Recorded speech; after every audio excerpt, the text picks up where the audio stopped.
Hello, everybody. Welcome to our first Open Call 2023 information session. My name is Sarah Dobati.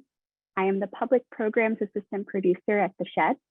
My pronouns are she, her, and I'm an audible woman with curly brown hair, wearing a light brown turtleneck in a white colored room. The image that's on display right now shows people seated in chairs at a distance from each other across the sheds in the court performance space. The space is foggy and atmospheric, and it's lit by orange spotlights and pink fluorescent lights. Before we get started, I just want to share some pre-session reminders for today. It'll be a total of 90 minutes, so please make sure to make yourselves comfortable. I'll start by sharing a few of the points of access that are available. Live closed captioning is provided by Misty Smith. To turn them on, please click the CC button in the bottom right of your Zoom window. We also have American Sign Language interpretation provided by Rory Burton and Selena Flowers, who will be pinned by our team and therefore should be visible at all times. For the slides in this presentation that are heavy on images, our speakers will be providing visual descriptions. Please use the Q&A button located on the bottom of your Zoom window to submit your questions throughout the presentation. We will have a dedicated section afterwards to answer them directly. And then one last note is that all the slides will not be available for download, but we'll share the recording of this information session on our YouTube channel and on our Open Call webpage at theshed.org/opencall apply. And now I would like to invite a couple members from the Open Call team to introduce themselves. Hi, everyone. My name is Solana Chetman. I'm the Director of Civic Programs at The Shed and one of the organizers of Open Call. I'm really, really excited to be here with all of you today. My pronouns are she, her. I am a Latino woman with salt and pepper, short curly hair, wearing kind of orange color because we're representing Open Call today, shirt and a clear, a light sweater, and I'm in a living room. I'm gonna pass it on to our colleague, Alessandra. Hi, everyone. My name is Alessandra Gomez. I'm one of the assistant curators at The Shed. My pronouns are she, her. I am a white Latina woman with black hair, very curly. I'm sitting in my office with a white background. Very excited to be here and speak to you all about Open Call. Thank you so much, Solana and Alessandra. We are also very excited to have our co-host and partner, Bronx Council on the Arts, joining us today. I will pass it over to Brian, who will introduce their organization, share what they do, and how Open Call can support their community. Thank you so much, Sarah. I appreciate it. We're very excited to be hosting The Shed in their Open Call. My name is Brian Glover. I'm an African-American male with glasses and a salt and pepper beard. I'm wearing a bright orange shirt, and I have a bookcase over my right shoulder against a bright yellow wall. Yeah, we're happy to be working with The Shed again this year to particularly this instance, let Bronx artists know about the Open Call opportunity at The Shed. We're excited that you'll be hearing from a Bronx artist later on in this evening's presentation, or this afternoon's presentation, I should say. Just want to talk a little bit about the Bronx Council on the Arts for those of you who may not know, especially those of you who are Bronx artists, that we have been in the Bronx. We're celebrating 60 years this year. So you'll look out for some activities around that. We've been advocating for cultural equity in the borough for 60 years, and we basically exist to support artists and arts organizations in the borough and build cultural connections among artists and arts organizations, both within and beyond the Bronx. So basically, we do that by supporting artists and arts organizations through a wide variety of things, such as professional development workshops, and we have grant making opportunities as well that you might be interested in from Bronx Council on the Arts. You can find them at our website, bronxarts.org. I'll talk just briefly, give you an overview of what we offer. We have community engagement grants, a series of 3 of them that really fund artists and arts organizations to actually do work with communities in the Bronx. So if you're a Bronx-based artist or connected to an art organization in the Bronx, you can apply for funding to do your activities with community members in the Bronx, such as workshops or instructional activities or performances, things like that. We also launched a couple of new initiatives this past year. One is our Bronx Cultural Visions Fund for the Performing Arts, which offers grants of up to $10,000 or $20,000 for artists who are presenting new work over the course of a year. We also have a Bronx Dance Fund, which we recently opened at the end of the year, and that gives specifically dance makers, choreographers, and dancers and dance organizations funding for their work, and that one actually has a general operating expense component to it. We have our Brio Awards, which rewards artists in the literary, media, and performing arts, as well as the visual arts, based simply on their work samples for excellence of work. You'll be hearing later today from one of our Brio winners in the past. And actually right now we also have, if you want to do a closing on Monday, we have a couple of teaching artists opportunities. So if you're interested, if you're a teaching artist and you're interested in checking those out, definitely go to our website or look us up on social media, and we'd be happy to have you apply for those. I'm really excited because the open call is a way to allow Bronx-based artists specifically to jump in and get their work shown in a bigger venue, such as the Shed, which is a wonderful venue. I've been there myself, it's very beautiful. And so we're excited about this collaboration and being able to tell more Bronx artists about that opportunity. And also people who are interested in the Shed who may not know about us can connect with us and find out about the opportunities that we offer. So we're excited to be here today and look forward to seeing the presentation. Thank you so much. Hi, this is Solana again. Thank you so much, Brian. It is amazing. And just for everyone else, we will be bringing different, partners throughout the city in this different info sessions. So you can, as Brian was saying, kind of learn more about each other and share all the opportunities that are out there for artists in our city, which are amazing and many. So thank you again, Brian. And I will start now with sharing a little bit about open call and kind of the basics. So here in this slide, you can see a scattering of people in the Shed's level 2 gallery experiencing an artwork consisting of a square of red Islamic prayer mats on the ground and video screens in an X formation hanging above them, projecting a film about a Brooklyn mosque. This was Aisha Amin's piece as part of our Open Call Gallery exhibition in the summer of 2021.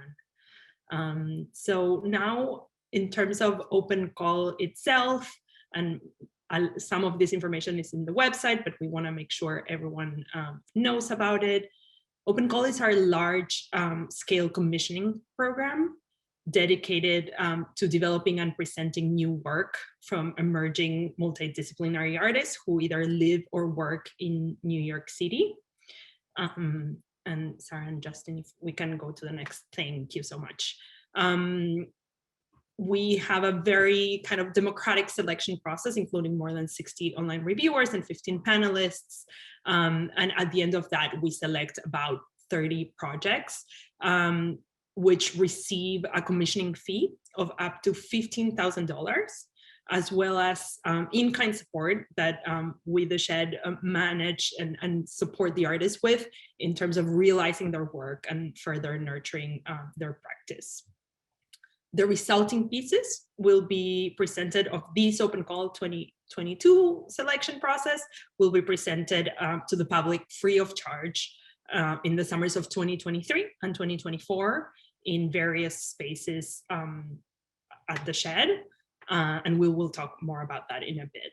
So the next slide will present a timeline for participation. So just a couple of important milestones that you can that you need to know.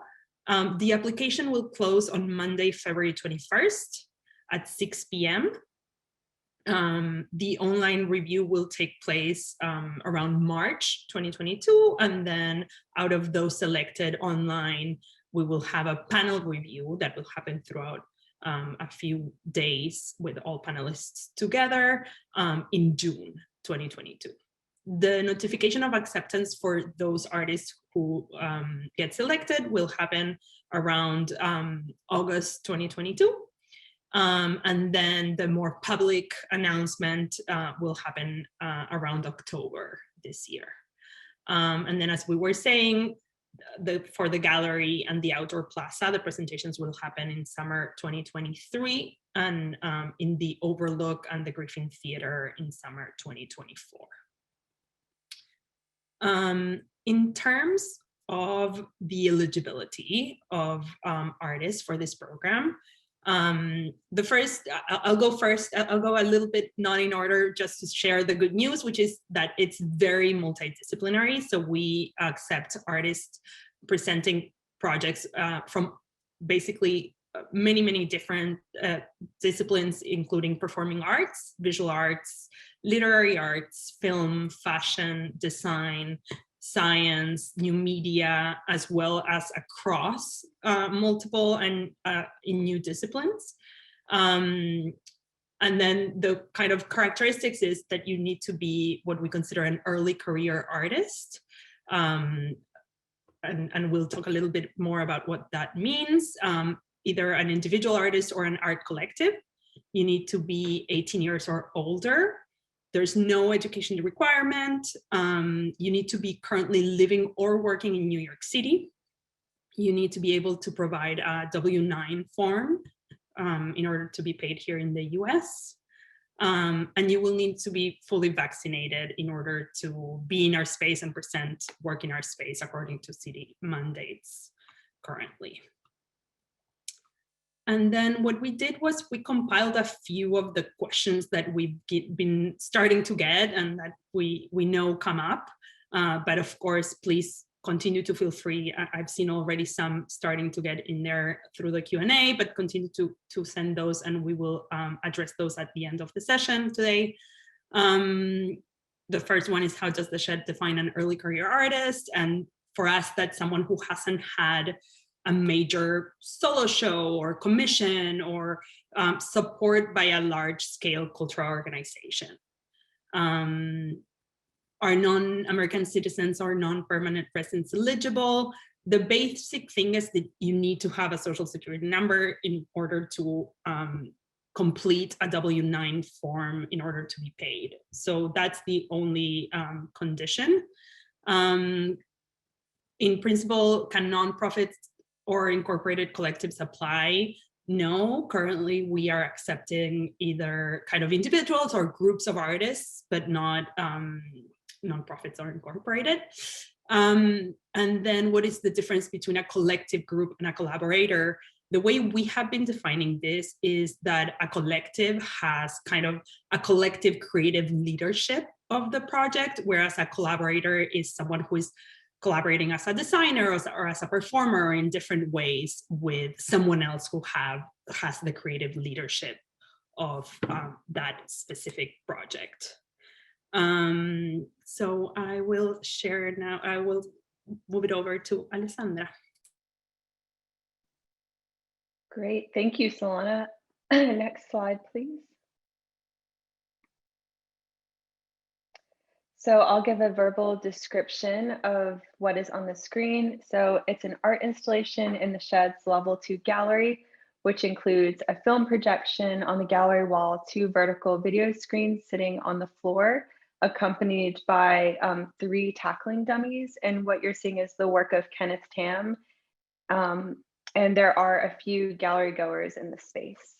And this image is from our recent open call exhibition in level 2 gallery this past summer. Next slide, please.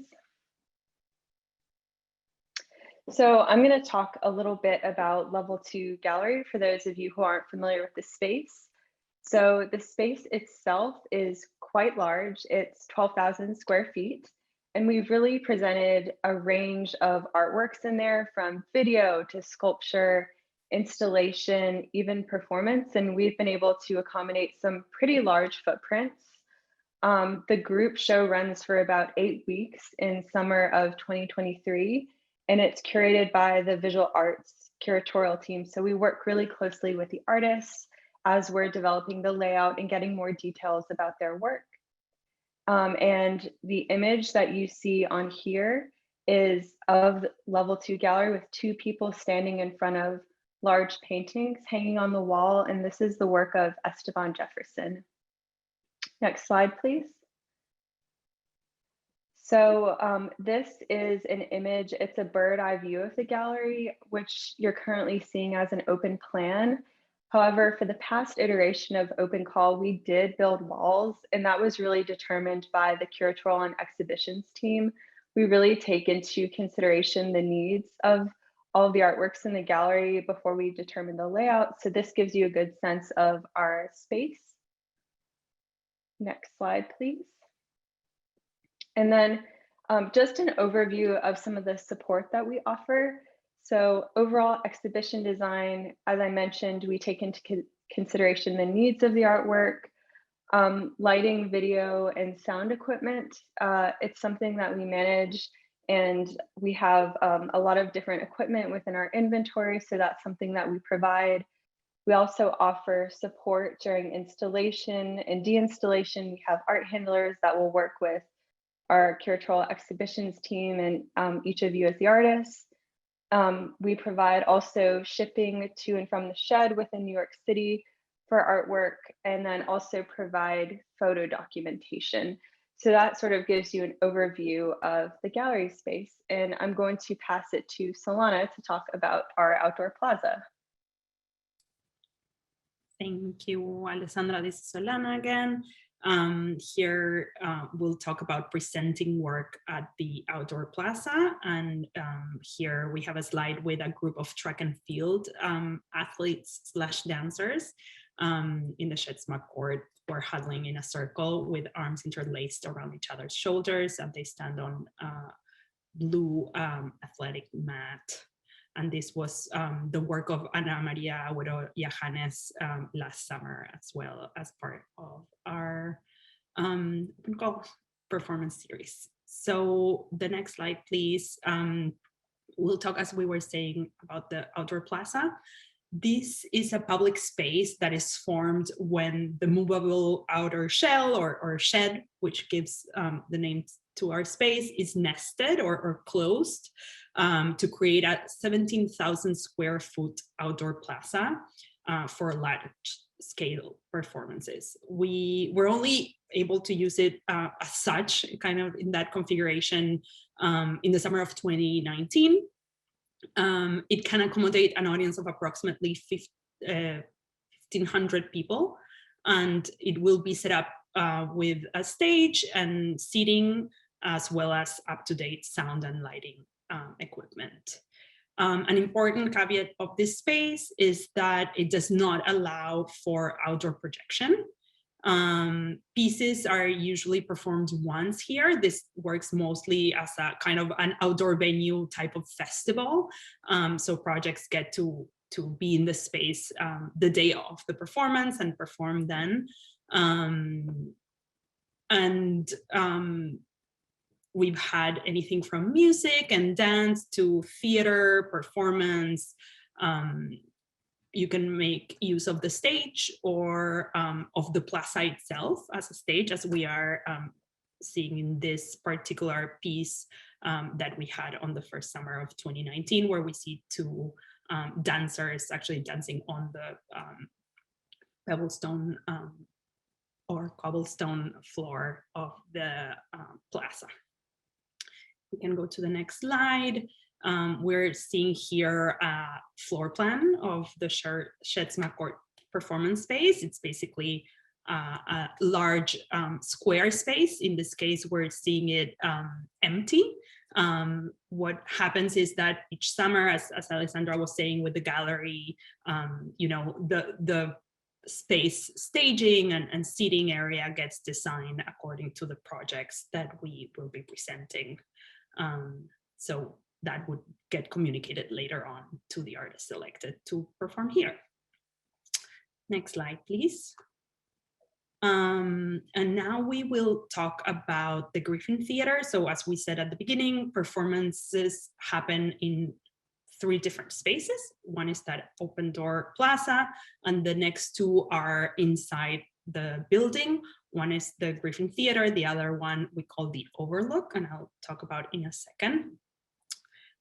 In this slide from the Griffin Theater, we see an artist that is singing on stage in front of a band with a backdrop of handwritten text behind them, in this case projected and also on the floor on actual paper.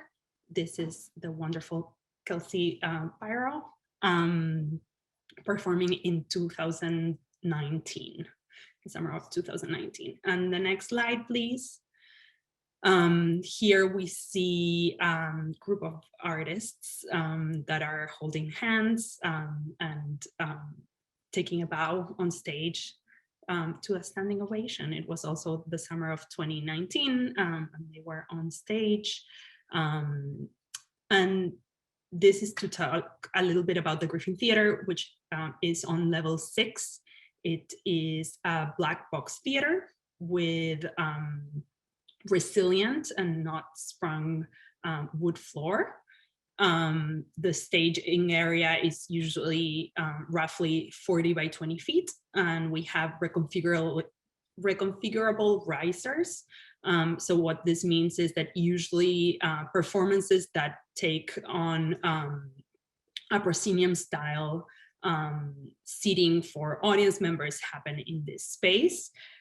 Be traditionally shaped kind of in one big bank of seats, or we've done other configurations of these risers as 2 sides, diagonal, U-shaped. So again, it's something that we define with each individual artist before their presentation of work.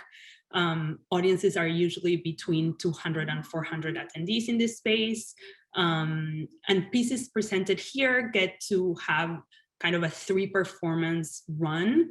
And so pieces get to have like a full week before to rehearse in space, and then 2 days of setup in the actual theater before their presentation.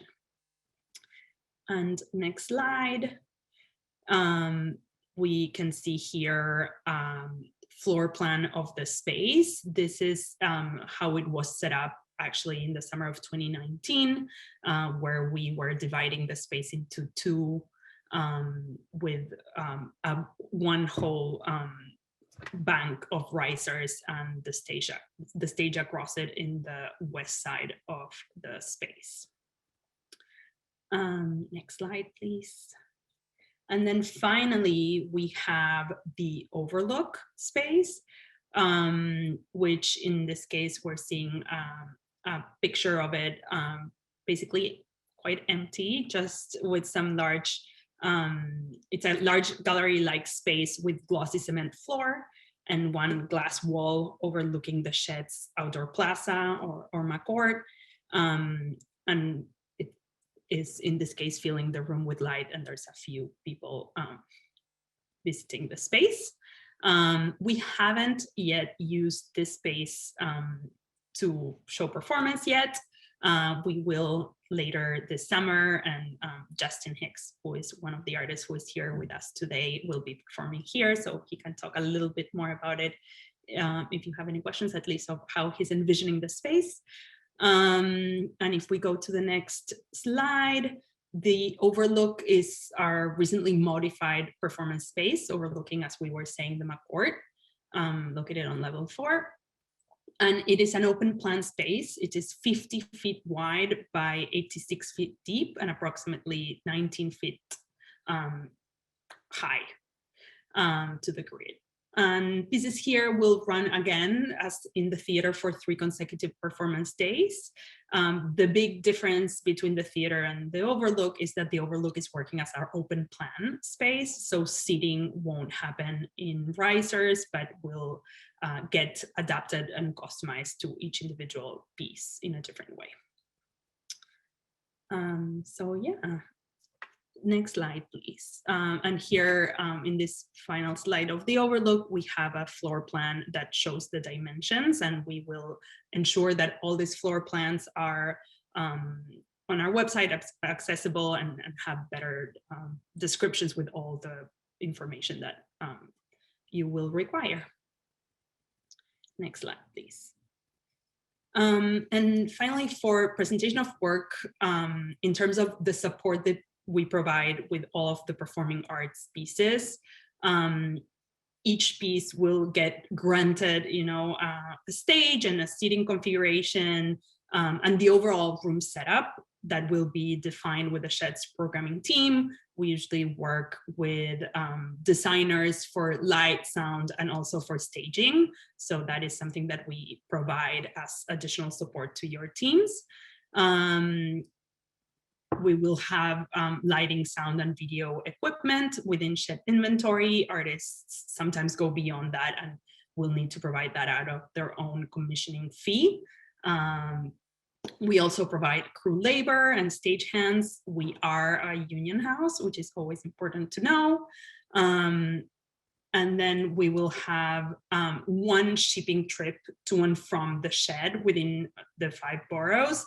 And that allows for you all to bring any materials, equipment, that you would need for your performance.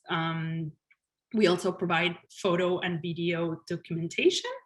And one thing that we have started providing for our 2022 artists is 2 weeks of rehearsal space in the building that culminate each with work in progress showing for our team, where we provide feedback and we are able to work with our larger team on each individual piece. Next slide, please. And the other thing that we wanted to share is that accessibility and disability integration writ large are really important to us throughout everything that we do. And so they are part of Open Call as well. So with each artist and collective and with each team, our team works from the earliest stages to make accessibility an integral part of each artwork. And to make Open Call accessible, welcoming, and inviting for all New Yorkers. In general, the Shed spaces are wheelchair accessible, and we provide assistive listening devices for all of our pieces. We have also started providing American Sign Language interpretation, verbal descriptions, and captioning during some, of course, they're available during the development of the work and also available during the Open Call presentations for designated performances wherever the artists feel it makes sense and can work with us in making that a reality, an intentional reality for their pieces. And as well as part of the exhibition and the gallery space as a permanent feature and for special tours. Next slide. And Alessandra here. This is Alessandra speaking. So I'm going to go over just the first 2 questions, common questions about presentation of work. So the first question, is the space I choose in my application guaranteed? It's not guaranteed that your work will be selected for the space that you noted in your application. And, the Shed programming team, we know our spaces really intimately and might have suggestions on spaces that might be better suited for the project. As Solana mentioned earlier, some spaces do have limitations, like the plaza, for example. We're not able to do outdoor projections. And it's absolutely always a conversation that we have with artists to determine flexibility. And so that will be part of the process. To the second question, can performance works be proposed in level 2 gallery? The answer is yes, to an extent. We've had some very wonderful performances by past Open Call artist alumni, such as Keon Williams and Kim Brandt. And both of those artists included a physical artwork in the gallery in addition to their performance. Not saying that's a requirement, but there are some limitations for you to consider as you're applying. One thing to note is that you would be performing among other artworks in this space. So space is really limited and sort of determined by the curatorial layout. We definitely want to ensure the safety of physical artworks and performers. So if your performance piece has a very large footprint, it might be better suited for the theater or the Overlook. And we also don't have full theatrical lighting or certain technical capabilities. I saw somebody asked a question in the chat earlier asking if we could set up a lighting grid for theater works, and in the gallery we can't. And so there are those like small limitations. So I would say we totally welcome performance. We want to be flexible. And I think it's just a conversation to see if it makes sense in that space based on what you want to do. So I will kick it to Solana to answer the next two questions. Thank you, Alessandra. And this is Solana again. And the next questions kind of go off of what Alessandra was just saying. Can work be proposed outside of these 4 spaces? In principle, we will ask you to select one of these 4 spaces. We have had artists that have shown work. And again, we have Cindy today who can share a little bit more about how her work was shown and presented outside of the gallery and the performing arts spaces. That being said, when you propose a project, we ask you that you kind of focus on how would you present it, or where would it best be presented in one of these 4 spaces. And then there's always the flexibility of discussing what makes the most sense for the project itself. The other question is, does the shed provide studio space? And here we didn't know exactly if the person who asked meant, for visual arts or performing arts. For visual arts, we do not provide studio space. For performing arts, what we provide, as I was just saying, is 1 week in the fall, 1 week in the spring of space for rehearsal, development of work, etc., and then work in progress showing of your work for the internal team and any guests that make sense to advance the work. So I will pass it now to Sarah. Thank you, Solana. This is Sarah again. The slide that's up right now shows an image of an exhibition in the Shed's Level 2 gallery. There are 2 sculptures standing side by side, a film and photo installation on a red wall, and 2 glass and mirrored panels facing each other. So here I'm going to talk about the application process and go over the required materials you will need before submitting. Next slide, please, if that's okay. An important thing to note is that we're only accepting 1 proposal per lead applicant. However, we know that the art community in New York overlaps. So if you're listed as a collaborator in another person's application, it doesn't make you ineligible to submit your own proposal as the lead applicant. So for the application, you're going to need to submit an artist statement and bio, up to 4 samples of past work, so it can be less than. You'll also be prompted to provide descriptions of the past work. For the proposed project, you will need to provide a title and a description, up to 3 samples of the proposed work, an itemized budget, which I'll go over, and 2 references. And again, everything that I just listed is required and essential for your application. In some of these fields, such as description for past and proposed work, there are some guided questions to help you in your responses. So please use them to your advantage. Next slide, please. So applying to Open Call is free. We are again using the platform Submittable this year to receive applications. The first step after preparing all your materials would be to create a free account, and you can do so at discover.submittable.com. A couple of reminders once you've accessed the application. A red asterisk means that the information in the field is required. You will find this red asterisk for all the prepared materials that I had just mentioned. For those who are blind or low vision, the Open Call Submittable form is accessible to screen readers. And applicants will have the opportunity to apply as an individual artist or as a collective, and will have to indicate if they're proposing a visual arts or a performing arts project. So this means that the questions in the application will vary depending on which of the options you select. If you have any technical errors or issues with the application itself, please reach out to support@submittable.com. You're also welcome to reach out to us as well. Just know that if it's an error specific to Submittable, we may direct you to them if it's something that we can't help out with on our end. Next slide, please.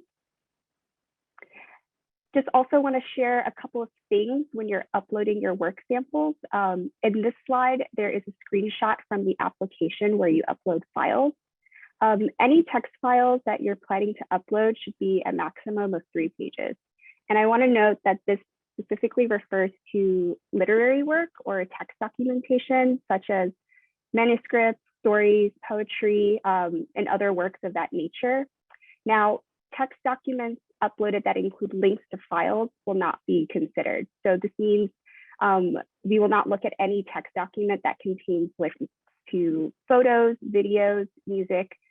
Basically, if it links to anything that should have been uploaded, we won't consider or look at it. So for video files that you submit, they should be under 200 megabytes. For past audio and video samples, each file that you upload should be no longer than 1 minute. For proposed audio and video samples, each file should be no longer than 3 minutes. So please, very important that you follow these instructions so that we're able to load the work that you submit. Next slide, please. So in this slide, there's a screenshot from the application showing a partial view of the budget template. So an itemized budget template must be completed with every type of expense that you expect that your proposed project will include. This template is embedded in the application itself, so you don't need to download these forms or have like a program such as Excel or Numbers to fill them out. When you're listing the cost, please use the amounts. Please put the amounts in the quantity column. And there are formulas in the 2 cells on the right of the totals under income and expenses. The formulas will yield the sum of the quantities for the different items. So for income, you will list the amount that you're requesting from the shed, which is up to $15,000. You're also able to list any existing support and additional income you hope to raise, which you'd only have to fill out if you expect the total amount to be over $15,000. Under expenses, you'll include everything that you'll need to realize your project. Such items such as artist and collaborator fees, materials, admin costs are already noted, but really only fill out what's applicable to your project. Since every project is different, we don't know what you need, so feel free to add any line items as needed. The budget template also lists some of the in-kind support managed by the shed. This includes, what Alessandra and Solana had mentioned earlier, such as AV, lighting equipment, from what's in our inventory, art handlers and installation, production coordinators and stagehands, documentation and marketing on our platform, as well as two-way shipping to and from the shed within the 5 boroughs. Next slide, please. And just to go over some common questions about the application process, can somebody submit a curatorial proposal? Curatorial proposals such as individual or a collective of curators proposing a group exhibition will not be accepted. What can be considered as examples of past and future work? So examples of past work can include photo, audio, video, and print documentation. And examples of future work samples could include sketches, rehearsals, renderings, basically whatever best represents your idea. If you're submitting a performing arts proposal, we suggest submitting audio and or moving images. And if you're submitting a visual arts proposal, still images work well. And does the proposed work need to be all original content? Yes, the proposed work would need to be original content. And if you're planning to use existing content, you'll just need to ensure that such use doesn't infringe on the rights of any third party and shall be responsible for securing any third-party rights to material that's not original to you or not in the public domain. So please don't get sued, basically. If the proposed work has been shown elsewhere, can it be considered a new commission? So we understand that projects that people are proposing may have been shown in the past. For example, in a school or work in progress showing, a public program like a reading or a workshop. You'll just have to, in the application, tell us how it's been shared in the past, and then explain how in this iteration that you're proposing, how it would transform at the shed. And lastly, do artists need to budget for insurance in the template that we provide? No, the shed will provide general liability insurance, so you won't need to budget for it. And I think I am passing it over to our lovely colleague, Tamara.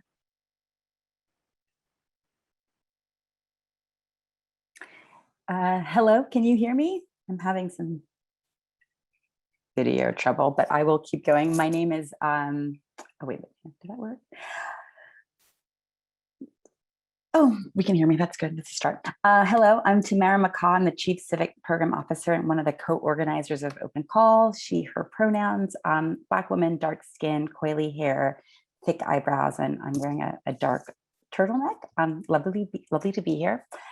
Just want to talk about this slide right here. This is a performer stands on a round platform in the center of the audience, lit with purple and green spotlights. In the background, 2 video screens, a film of 3 people dancing. And then the title card says artist selection process, which is what I will discuss right now. Next, thank you. Successful proposals should strongly demonstrate the following 5 criteria, and they're listed here, but I'm wanted to sort of dig into them. When we say bold and inventive, what we're thinking about here is what's idea driven, being thought provoking. At the shed here, we like to take risk and experiment. I also caution here that that does not mean that we're not supportive of innovation in sort of advancing existing practices. So do not feel that you have to be compelled to do something that is not what you want to do, that's sort of not in line with practice. So that's not what we mean. Artistically rigorous, coherent, thoughtful, a real professional approach, artistic excellence and mastery of skills. Something that we talk a lot about here at the shed is work that's urgent and timely and relevant, and does it resonate, and can it have sustained impact from multiple and diverse audience and viewers. And one thing that is really key, and I really want to underscore this, is the feasibility of work. We sometimes get really amazing proposals. They have to sort of be able to be realized in the time that we have to do the work and the amount of budget. So really thinking through what's the scale of the work that's being proposed, can that be realized with the resources given, and also the time. And then when we say here demonstrates integrity, being responsible with ideas, taking great care with thought and partners, a real strong ethical approach, and absolutely avoiding appropriation. Next slide, please. Who's selecting? From the very early stages of the shed, before the building was ever open, what was really important was us to be really of and for New York City, and to decentralize the curatorial voice. So from the inception, we've collaborated with a broad range of, you'll see them listed here, artists, producers, programmers, educators, really about 50 to 60 review applications, and in addition are part of the final panel. And that was very key to opening up an institution and having diversity and diverse perspectives represented and across all disciplines. Next slide. Let's just talk about the online review process, which will start in March. What's really important, and I always say this because whether or not people are ultimately selected, Open Call is a great way to have your work connect with a wide range of cultural programmers and producers. So every application is assigned at least 3 online reviewers, 2 of which are discipline specific, and every application is reviewed by at least 1 shed staffer. Next slide. panel, which will take place in June, still debating, figuring out whether we could do that in person or virtual. The top 150 applications that from the reviewers have selected that will be ranked actually go to a single multidisciplinary panel. At the end of that panel process, the panel comes up with a ranked semifinalist list.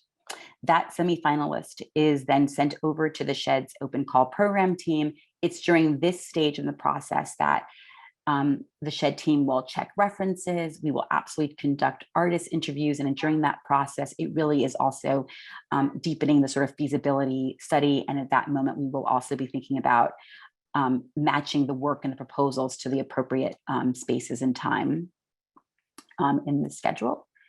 I think my last artist selection slide is FAQs.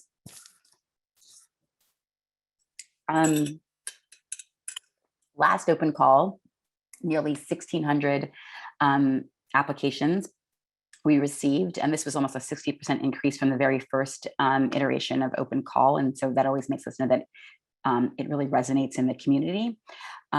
We're anticipating for this cohort to select approximately 30 artist projects that will be presented in 2023 to 2024.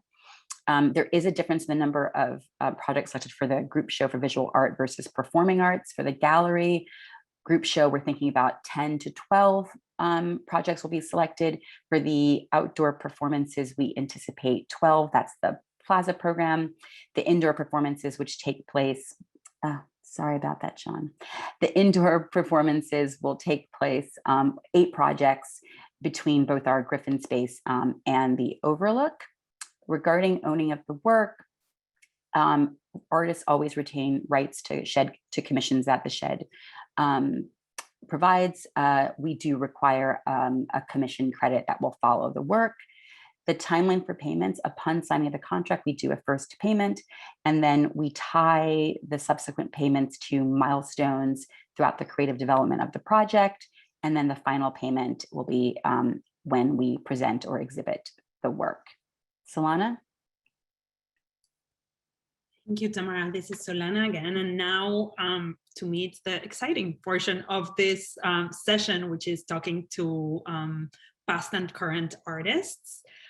So I am gonna introduce them, actually ask them to introduce themselves one by one and share a little bit about their career path as a way of introduction. So next slide. Justin Hicks. So Justin, I don't know if you can share a couple minutes about who you are, how you got here.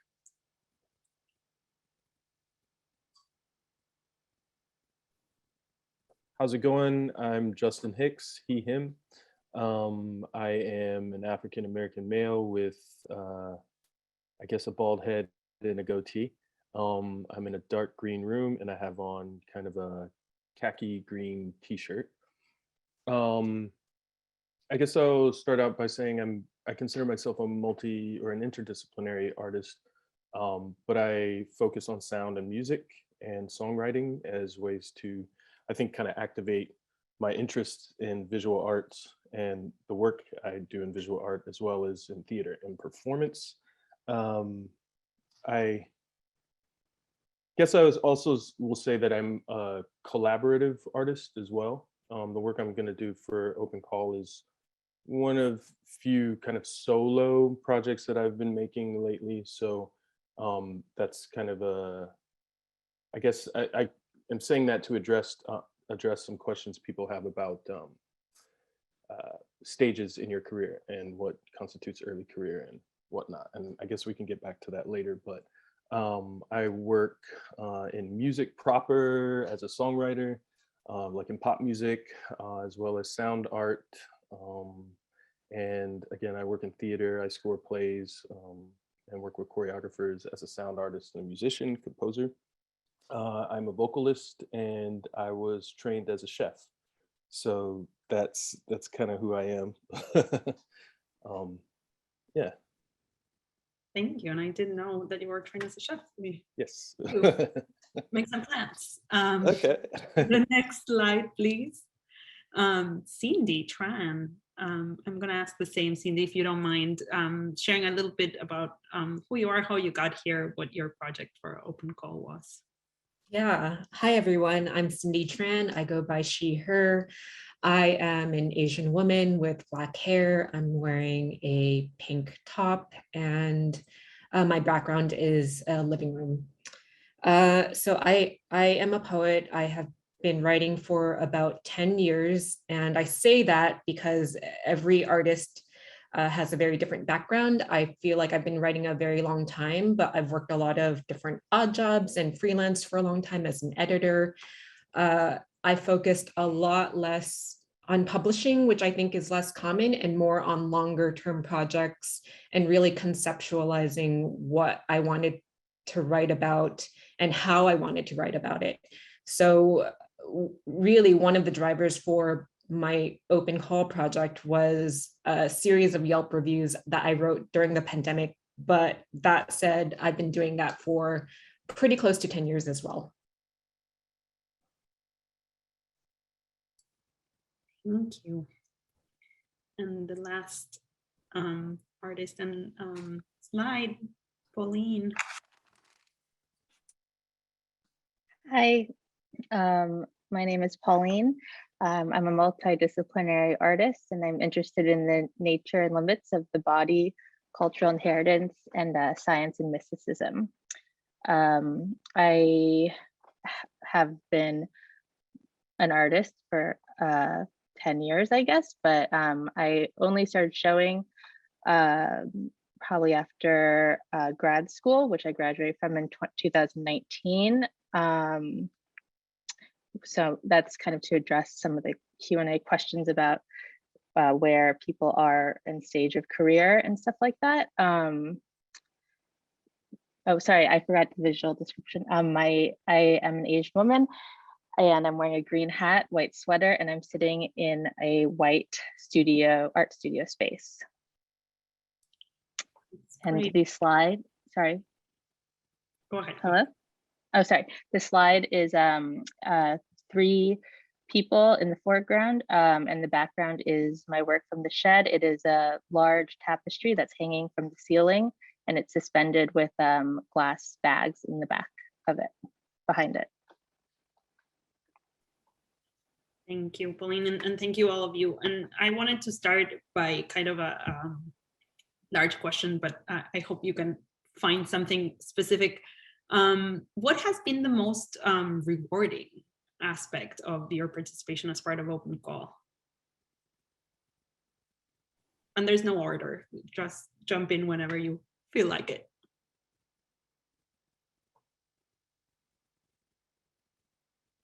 Okay, I'll start. So I would say there were a lot of things that were rewarding about the experience. I really enjoyed actually working towards the opening of the exhibition, because it was the first time that I worked with an institution, a larger institution, like a kind of, I guess, a museum almost space. It was a much different experience than I had ever had before. So that was really rewarding. And then after the opening, I would say, you know, just I guess the exposure and people asking questions and getting to see the work and I felt like I could never have had that reach if I wasn't part of, you know, work doing this whole experience. I just have a long list in my head, but I'll just talk about one. I think it was the ongoing check-ins with the Open Call team and sort of building the relationships with a larger institution. I mean, as a literary artist, I'm constantly just working alone and thinking through how I want to complete a poem or a project on my own, and being able to share that, you know, like on a regular basis really helped me kind of expand like my vision for the project and dream a little bit bigger. And I think that those check-ins really were key to helping me see what I could do and also what I couldn't do, which I think is just as important. would say for me, it's kind of similar to what you're saying, Cindy, is the check-ins have been really useful. My piece won't happen until the late summer. So having meetings and check-ins and even just having email addresses that I can check in on my own, off of the calendar that we set up is really useful, especially in the work that I'm doing. I kind of, I've had kind of a long time to, dealing with COVID and whatnot. And so I had kind of a delayed premiere date set. So it could actually happen since I'm trying to do this in person. So being able to make some discoveries and figuring out where I needed to shift gears, or where I will need to shift gears, or where conceptually I want to veer off of a path that I kind of laid out in my proposal, has been really great. And to have, kind of check-ins and being reassured that that's okay and that's actually exciting to the people at the shed, to Solana and Tamara, like that's been a really just a gift. Yeah. And I want to echo the reassurance. That is a really big thing, especially because it's so hard to complete such a big project that I'm not sure if the other artists can relate, but I often thought I was going to fail. And just having that team cheerlead every week, you take that for granted and you don't know that that's going to come with the project, but it comes with the project. Yeah, I want to also echo all those things and give a little anecdote where I felt very nervous, especially in the last month. And I actually got, this was, when we were still quarantining for 2 weeks, and I got COVID, like I think a month and a half or something before the opening. So it put me like 2 weeks behind, and I was already very behind. I was so nervous. I didn't think I was going to finish. And I was like scared to do any check-in because I was really far behind. And I ended up telling them, and the whole team and the experience was really great surrounding that. Like they really want everybody to succeed with the project, and they really want everything to go like as smoothly as possible. And, for you to also stay healthy. So after that, they kind of like offered all of this other support and figuring out a lot of small details so that I could just focus on the work. And that was really helpful.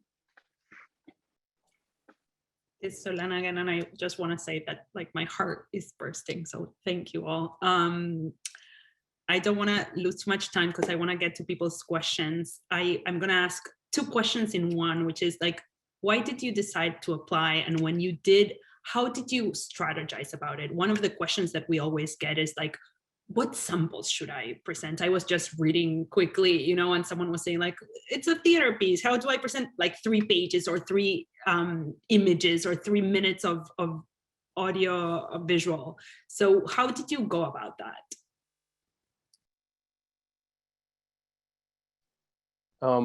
Well, for me, I applied with a project that I was in kind of a moment where I felt like I was going to be making a shift in what I was thinking about and doing musically, and I guess artistically. I kind of took a chance and wrote out a piece of a proposal of something that I think I would be pursuing for many years, or for at least 5 years. I think there's something to having a little bit of like with the vision piece and the piece about something that's bold and whatnot. I think part of what I did, part of my strategy was to imagine something that was actually fun and interesting for me to work on, something that I would be happy about working on for a year or so, and not just something that I typically do. I think that was the biggest part for me. I see what I'm going to do at the shed as part of a larger body of work, and that was something that also was kind of a chance to take. So that I think, to really see the work in the scope of your whole practice and of your trajectory is very useful, because then you won't be so focused on, oh, I need to make this proposal for the shed. I think you're making a proposal for yourself at the end of the day. And I think that was I think my most successful proposals have kind of leaned in that direction, I guess. Yeah. I found myself nodding a lot to everything that Justin said. I was also at a point in my writing life where I wanted to pivot, well, not pivot, but I've been interested in becoming a more interdisciplinary artist for a long time, just finding different ways to share poetry that's not simply in a book. And I didn't want to just go to social media and do that. I'm also interested in longer term projects. So the idea of working on something for more than 6 months, close to a year, was really appealing to me. So those were some of the more logistical reasons for why I applied. What was the second question, Solana? How did you strategize? Like, what did you wanna? How did you decide what to present, and how would you get panelists and reviewers to get a sense of what your project was and what your past work had been in such a small, like, kind of samples? Yeah, so how I strategized about that was I really focused it around my vision. I mean, the interdisciplinary part, I think, came naturally. I was really interested in giving poetry a different forum. And I also wanted to break some conventions along the way. So what I wanted to do wasn't quite documentary, it wasn't quite a film, and I didn't want to do a book because obviously you have to use the shed space somehow.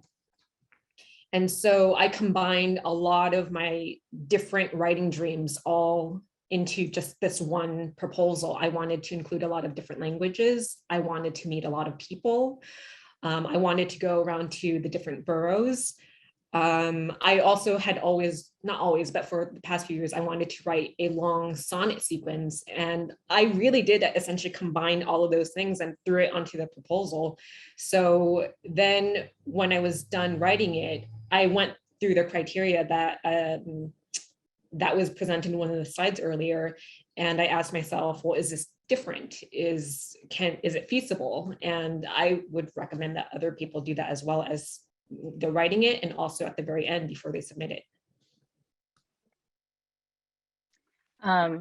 So my proposal and application, I would say it was a project that I had been doing for like maybe 3 years, and I had done it previously in different iterations with but it wasn't kind of the culmination of all of the research that I had done, and I had this new material. My project incorporated like MRI scans and stuff like that, and I hadn't incorporated that part of it.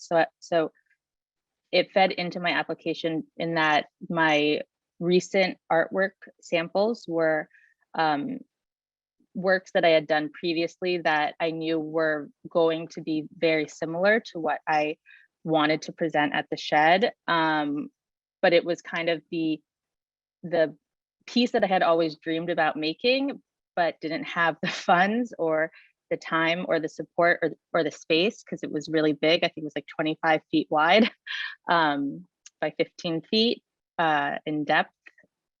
So then the proposal part of it, I did 2 sketches that I thought illustrated the idea very clearly. And throughout the entire application, I really tried to be as direct as possible. And actually, I felt like I wasn't as conceptually oriented. I think I did that more in my artist statement.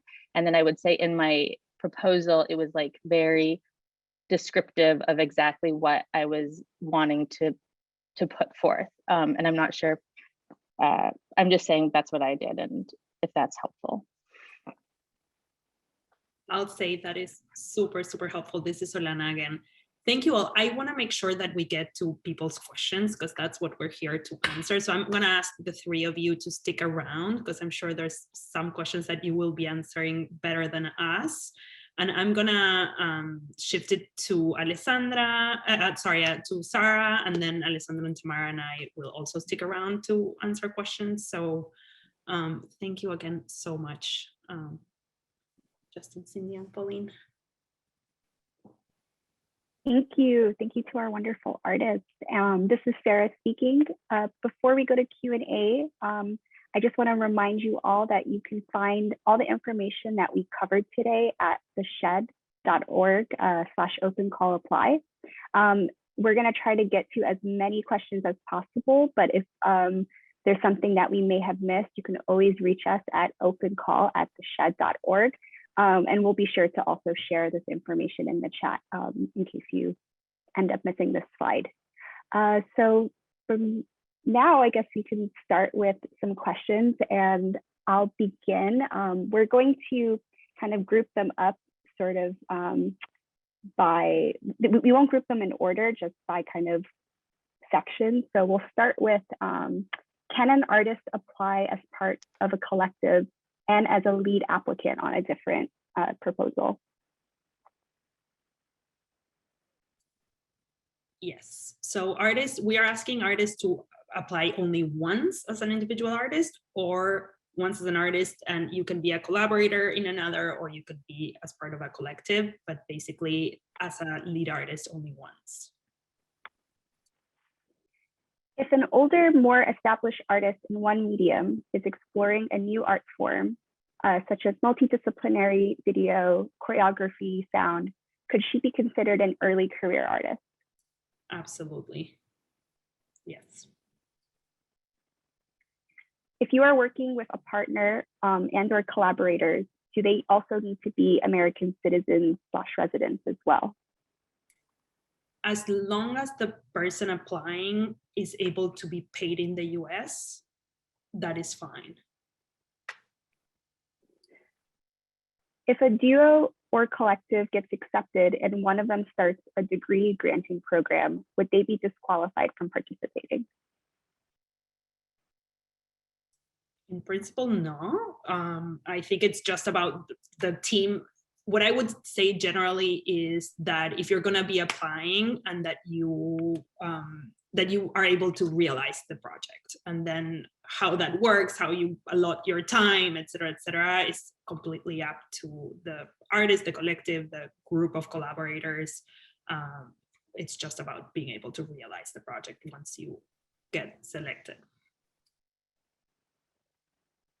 Can one enter two different disciplines, such as film and painting? I would say that with the same project, or is the question, are you able to present two projects to two different disciplines?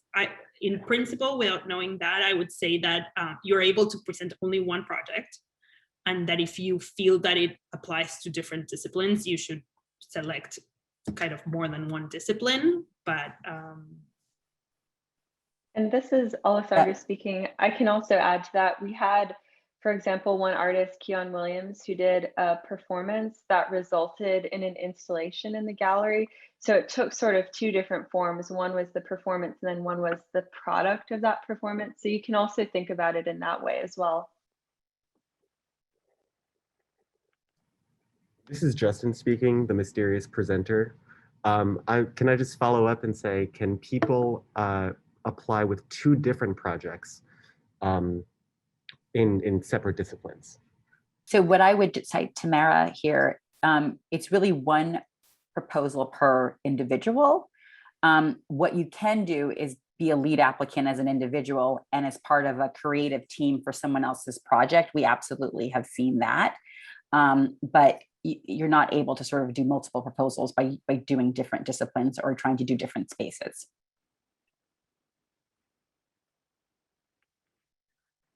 Are there restrictions such as visa status? Can an unemployed-based resident alien still apply? Again, the question always is, can they present a W-9? If someone can present a W-9 and be paid in the US, yes. I don't live in New York, but planning to move. Is it possible for me to apply? I think we require an address of either a home or work that's based in the 5 boroughs at the point of the application. If one or some of the artists or a producer supporting the project have an LLC, does that mean the artist collective or project is not eligible? And what about fiscally sponsored projects?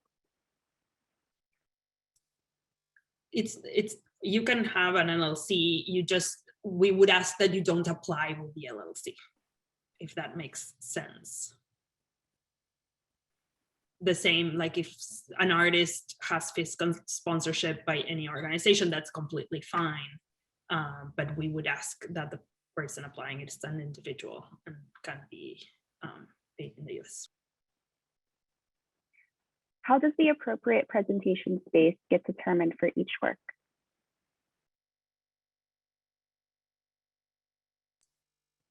To go at it too. It gets defined with several pieces. One piece of that decision is us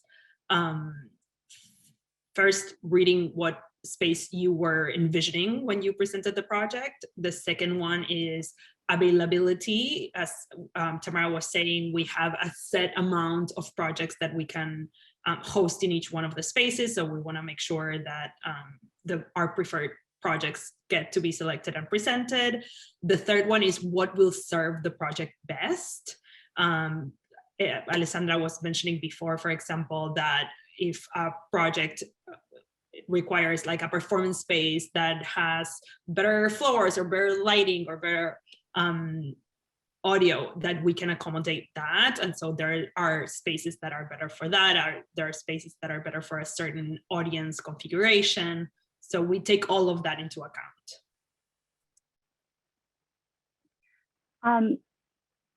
Is the in-kind support specifically what was listed, such as exhibition design, lighting, sound, video, or are there other kinds of support not mentioned? I'm just going to say really quickly that depending on the type of proposal that you're sending, the budget template should list specifically the types of support that the shed covers. So if it's not listed there, then I just go under the assumption that it's not covered by the shed. Do any of the performance spaces allow for aerial rigging and performance? Yes. Yes. We actually will have a beautiful, gorgeous project this next summer with aerial rigging in the theater, and Pauline was just sharing, it's not aerial rigging, but like aerial setup of her piece in the gallery. So yeah. Same question, but for the gallery. Hanging artwork from the ceiling. Can artwork be on the windows and on the floor?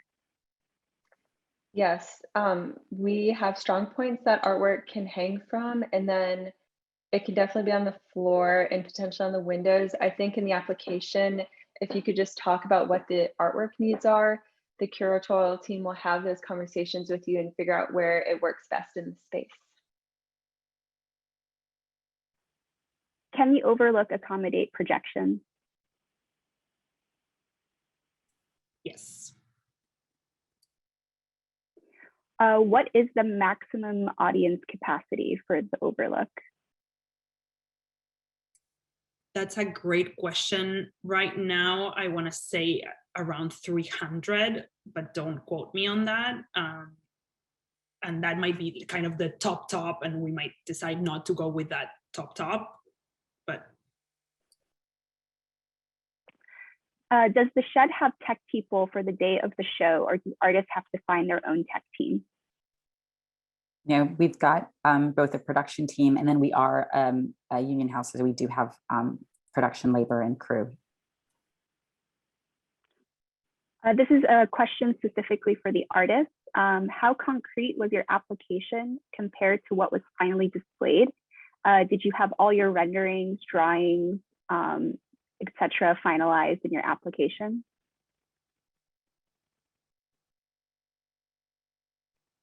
For me, I hadn't created any of the music for this work yet. So my work samples were kind of examples of past work that I felt kind of showed sonically what I would be doing, but also thematically what I would be doing, and that just had a good work that I felt like was a good representation of anything I would be making. That was what I did. I mean, and even my project is incorporating some writing in a particular way that doesn't necessarily come across in the music, but I felt like the music was even the stronger sample to use. So I would say like pick strong work of yours, and make your proposal kind of jump from there. You know what I mean? Try to relate what you are doing, what you're interested in, to how your work kind of turns out in general. Yeah, I agree with Justin. I purposely tried to make my work samples related to the proposal, and that it demonstrated previous work that was similar in terms of like the feasibility of the idea, and also the like the skill sets, I guess, that the proposed work was going to need.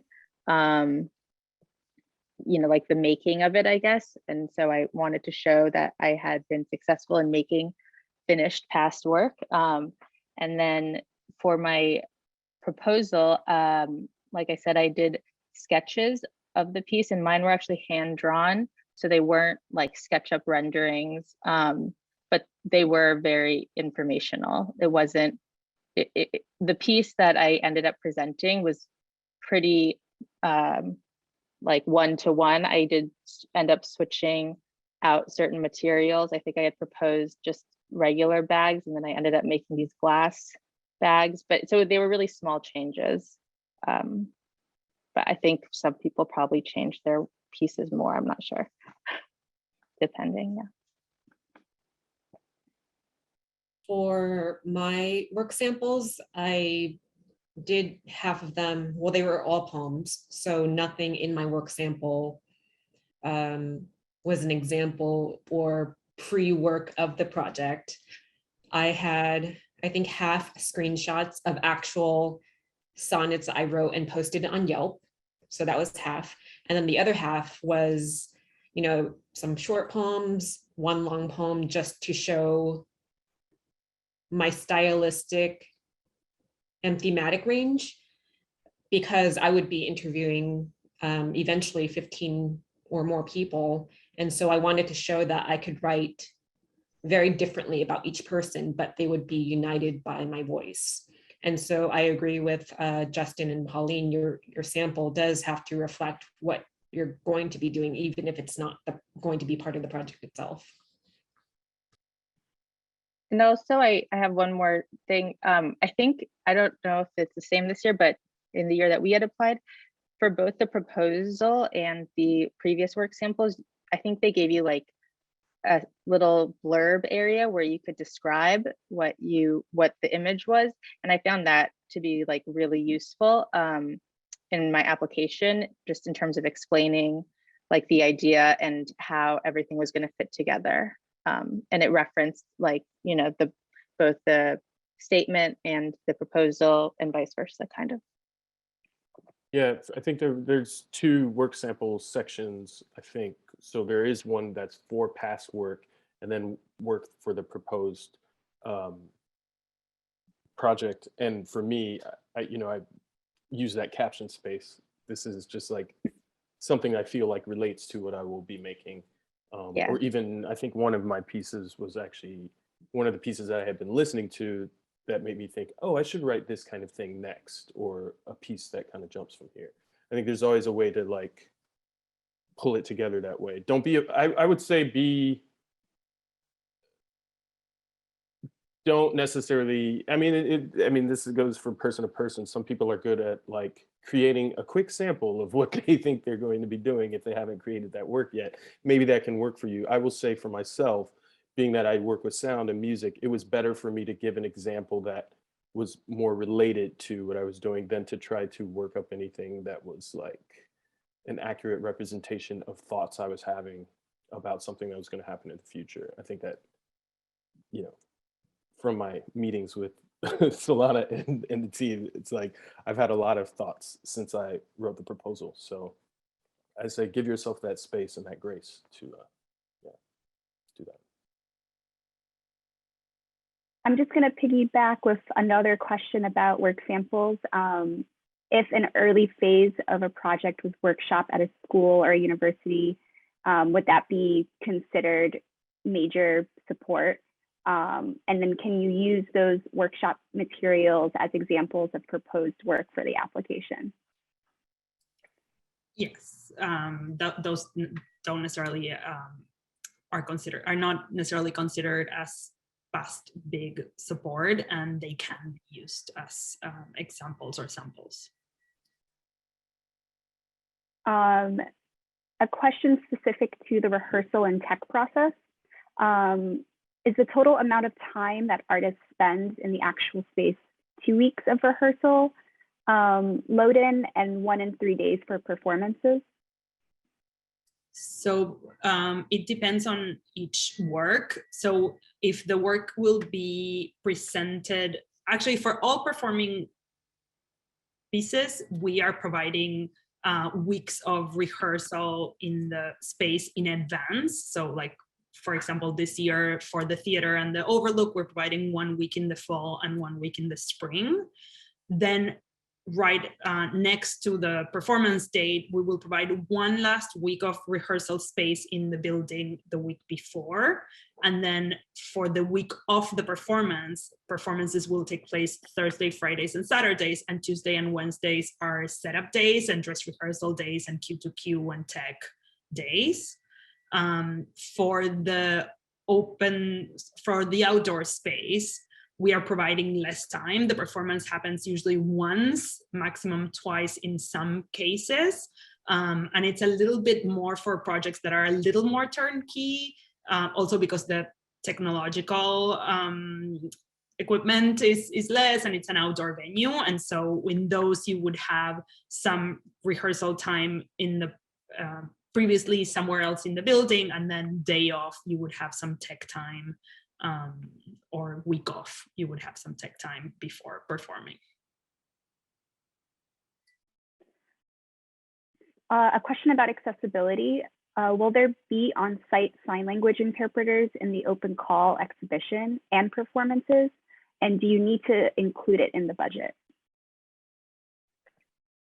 This is Alessandra speaking. So I could share a little bit about the gallery. So for any works with sound components, we'll work with you on captioning for audience members who need that interpretation. I think because it's an 8-week run, we want to make sure that the work is continuously accessible through different like captioning technologies. So the Shed covers it, and we'll work really closely with you on the process, because I'm aware that some artists may not have done that before. So our team, will work close with you for the gallery. And then Solana, Tamara, do you want to talk about the performing arts? Yeah, either. We also provide ASL interpretation for performing pieces, as long as the artists are willing and interested in having that. And what we've been doing is working with a collective of interpreters that have worked with the artists in advance of the performance. So it's not just interpreting at the moment of, but it's in advance of the performance, thinking about what the best location, way, like a lot about thinking through the intention as well. And more we are trying to center kind of disability artistry and access us artistry as part of the pieces. And so the only thing I would add is that we definitely do encourage it. And to, I think, Alessandra's point, we completely understand that it might be new to some artists, and that it is something that we try to do at the very earliest stage of working. It's part of even our new practice here. So. Do we have to know who collaborators will be upon applying? I can answer this and say that in that question, where it asks you for collaborators, you can indicate whether or not you know who your collaborators are and list who they are, or you can also indicate that you plan to use or intend to use collaborators, or you could just say no, but we understand that as part of the development process, and you will kind of define collaborators at different stages of your project. The next question I can also answer for the 2 references, do you need a letter of like recommendation, or just the contact information is enough? So we'll only require the name of the person, their title and like affiliation. So if they're like a director of a museum, for example, they don't have to be, but and we ask for their email and their phone number, but the phone number is not required.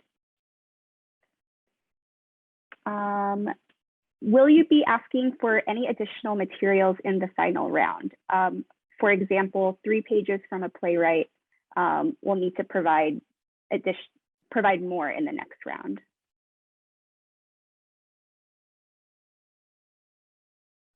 If I'm understanding Tamara here, that question, I don't think that we'll be requiring additional as people, you mean as people move, if I'm understanding from like the review to the panel? Yeah. No. During, if moved to the semi-finalist list, it might be part of conversations, but we don't normally require additional like written materials. Is there, okay, so this is referring to the budget. Is there a limit to the size of the project? And I can answer this real quickly. So the shed will offer up to $15,000. You can also list additional support as well as amounts that you're hoping to raise, but we recommend that it doesn't go above 15% over the $15,000. Does the artist fee have to be a certain percentage of the total budget? And it also indicates that, because there are some projects that do have this requirement. No, in principle, what we ask is that you always pay yourself and that you always pay your collaborators. So we want you to have that in mind when you're building your budget, but it doesn't need to be a specific percentage. And just to say something about this, sorry, this is Olena, and of what Sarah was just saying, we as the Shed can provide up to $15,000. Sometimes it will be less depending on each project. You can also get support elsewhere. What we do ask is that there's a percentage, like that you don't expect, if you don't have currently the support when you're applying, that you don't expect to double that, right? Because it might be a little, it goes to the feasibility of the project. So maybe we ask that like 15, 20% of that money, like you are able for sure to, not for sure, but like you might be able to get, so like you consider that, but you don't go like, oh, I'll get 3 times this, because that might make the project a little unfeasible.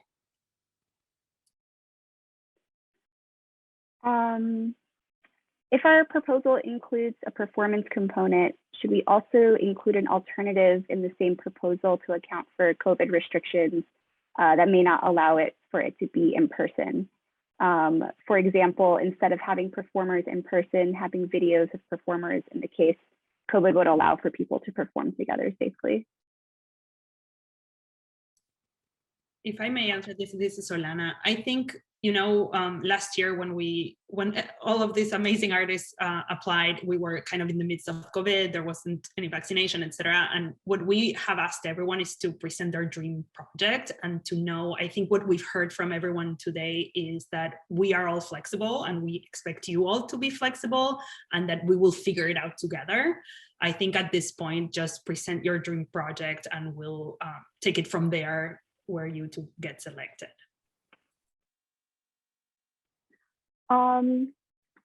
Well, I think we're almost at time. So I just want to kind of take a chance to thank everybody for joining us this afternoon. My sincere gratitude to our open call artists and our wonderful co-host, Bronx Council on the Arts.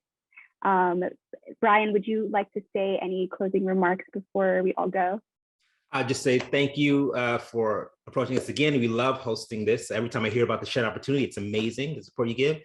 And just happy to have shared the stage with one of our Bronx artists, a multiple Brio winner, Justin Hicks, this afternoon. Thank you so much, Brian. So we have 2 more information sessions in the coming days, one on Monday, January 31st at 6 p.m. Eastern time, and another one on Friday, February 4th at 9 a.m. Eastern time. And you can register for either of those on our website at theshed.org/open-call-apply. If you have any other questions that we were not able to answer today, please reach out to us at opencall@theshed.org, and we'll do our best to answer those questions that you may have. And just a final reminder that applications close February 21st at 6 p.m. Eastern time. And thank you so much again, and we hope to receive your proposals in the coming weeks. Bye, everybody.